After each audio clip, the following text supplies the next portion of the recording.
एक बार की बात है, एक गांव में रवि नाम का आदमी रहता था।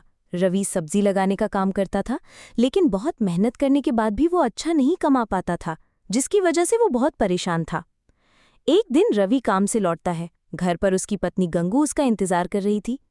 आज तो बहुत देर हो गई जी, कहाँ रह गए थे? क्या हुआ? तुम्हें क्या लगता है मैं फालतू में घूमता रहता हूँ? अरे काम पर गया था, लेट हो गया। जब देखो जासूसी करती रहती हो मेरी। रवि की बात सुनकर गंगू कहती है, अरे आप तो फिजूल में गुस्सा कर रहे हैं, मैं तो बस आपकी चिंता कर रही थी। तभी रवि के बच्चे पिंकी और राहुल वहां आ जाते हैं और रवि से बोलते हैं, पापा कल हमारा स्कूल पिकनिक पर ले जा रहा है, मैं भी जाऊं क्या? कहीं नहीं जाना है पिंकी, चुपचाप घर पर बैठो और पढ़ाई करो। वैसे भी हमारे पास पैसे नहीं है।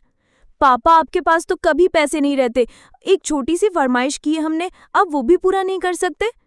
राहुल की बात सुनकर रवि को गुस्सा आ जाता है और वो रवि को जोर से थप्पड़ मार देता है।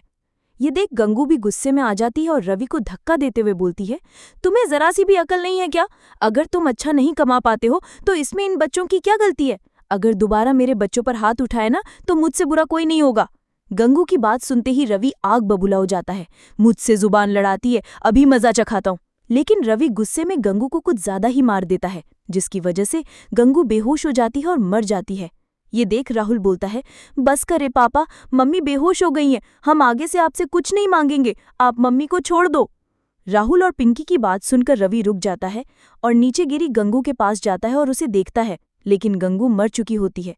ये देख रवि डर जाता है, ये गंगू तो मर गई, मैं क्या करूं? पुलिस मुझे नहीं छोड़ेगी, मैं क्या करूं?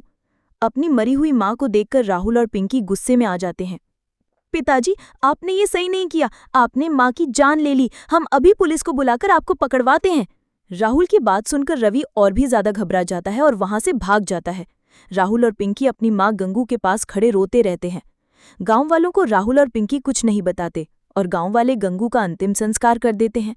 लेकिन रात में, राहुल भैया, मुझे अकेले घर में बहुत डर लग रहा है और भूख भी लगी है।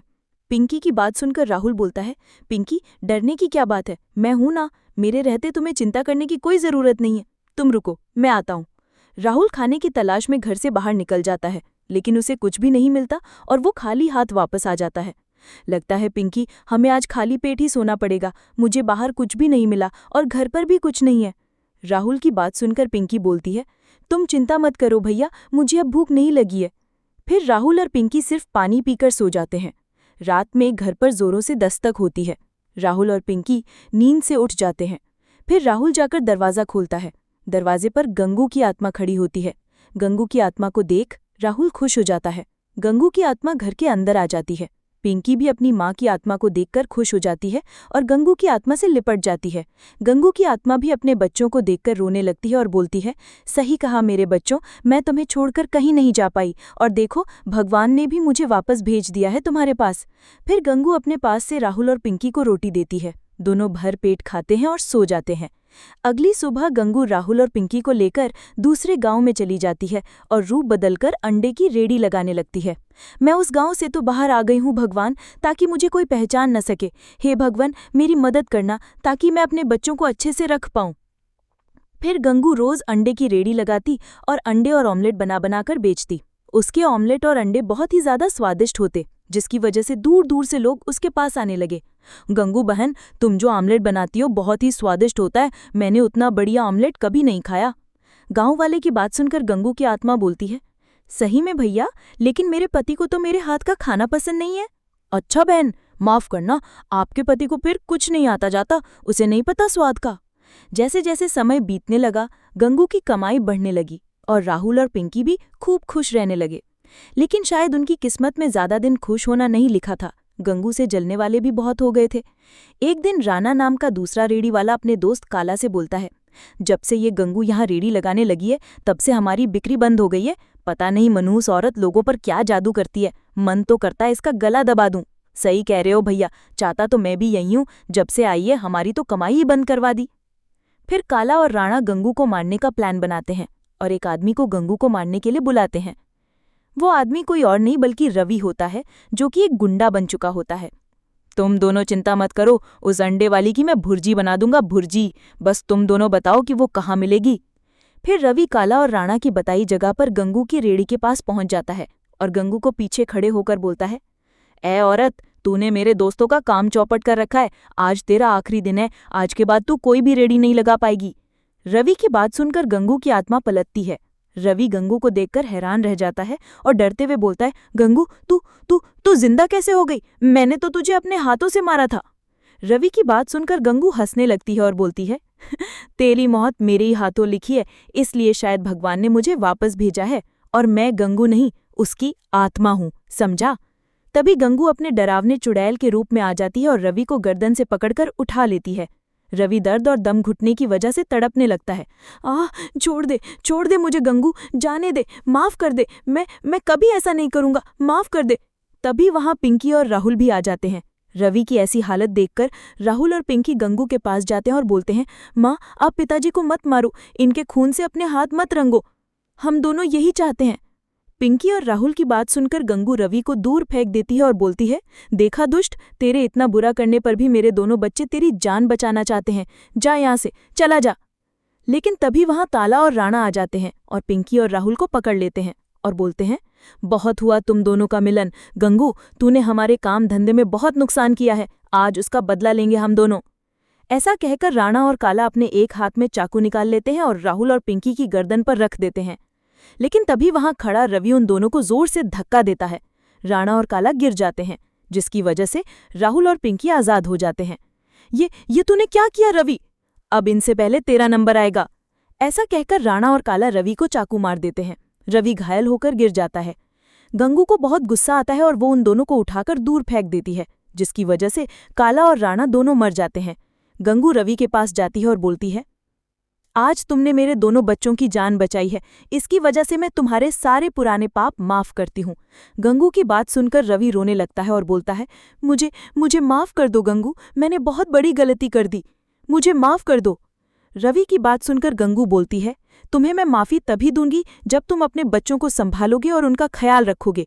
मैंने अपने दोनों बच्चों के नाम बहुत पैसा छोड़ा है और अब ये अंडे की रेड़ी तुम संभालो। मैं उनका पूरा ख्याल रखूंगा गंगू, और आगे से पैसों के पीछे भी नहीं भागूंगा, मेहनत करूंगा, हाँ मेहनत। फिर गंगू की आत्मा वहां से गायब हो जाती है। एक शहर में एक बहुत ही बड़ा परिवार रहता था। हरी एक ऑफिस में काम किया करता था। एक दिन जब हरी जाकर घर आता है तो सबको एक खुशखबरी सुनाता है। अरे कहाँ हो सब, जल्दी आओ जल्दी। क्या हुआ बेटा, क्या हुआ? हरी क्यों शोर मचा रहे हो? अरे वाह बाबूजी, बात ही कुछ ऐसी है कि क्या बताऊं, पहले जरा विमला को आने दो फिर बताता हूँ। हाँ जी, मैं भी आ गई, अब बताओ। जिस घर के लिए मैं 4 साल से केस लड़ रहा था वो आज मैं जीत गया। क्या? सच में? हे भगवान, ये तो बहुत ही खुशी की बात है। हाँ माँ, अब तो हम अगले हफ्ते ही उस नए घर में शिफ्ट हो जाएंगे। वो घर सालों से बंद पड़ा है तो उसमें अभी कुछ काम करवाना पड़ेगा बस। कोई नहीं जी, इतने साल इंतजार किया है तो कुछ दिन और सही। हरी अपने उस घर की मरम्मत करवाने लगता है। वो घर काफी बड़ा होता है और उसमें बहुत सारे कमरे और एक सुंदर सा बगीचा भी होता है। हरी तो बस दिन गिन रहा होता है कि कब वो अपने परिवार के साथ उस घर में शिफ्ट होगा। उस घर को ठीक करने के लिए हरी ने कुछ लोगों को काम पर लगा रखा होता है। एक दिन जब उस घर में काम चल रहा होता है तो हरी को अपने पीछे एक परछाई महसूस होती है। वो जल्दी से पीछे मुड़कर देखता है तो वहां कोई भी नहीं होता। अभी तो यहाँ कोई ना कोई था, शायद मेरा वहम होगा, क्या पता कोई मजदूर हो। ऐसा हरी के साथ 2-3 बार होता है, पर कभी उसे कोई दिखाई नहीं देता।